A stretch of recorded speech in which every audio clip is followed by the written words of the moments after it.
Voter non à ce projet de loi sur le code électoral parce que nous considérons que cette tradition de consensus a été rompue par le président de la République. On vient de découvrir avec la loi que les députés vont être augmentés au nombre de 165 députés au lieu de 150.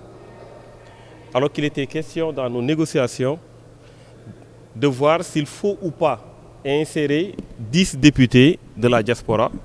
On s'est rendu compte aujourd'hui que de 10, ils sont passés à 15 députés et qu'ils ont adjoint ce nombre-là au nombre de 150 députés, ce qui fait un nombre total de 165 députés. Nous sommes contre l'augmentation du nombre de députés et nous l'avons affirmé plusieurs fois. Ce qui est encore inadmissible, c'est qu'on veuille régler cette question en pointant du doigt le fait que c'est le président de la République qui a arbitré. Le président de la République n'est pas une personnalité neutre. Le président de la République est le président de l'APR, le président de la République est le président de Benno Bokk Yakaar. Ce qui veut dire quoi?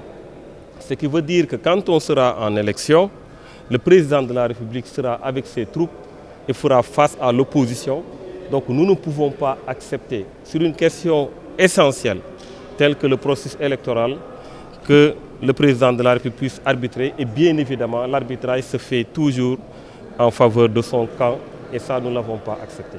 Nous pensons qu'en procédant de cette manière, le président de la République a fait moins que ses prédécesseurs, parce qu'il ne s'agit pas d'un code consensuel, malheureusement.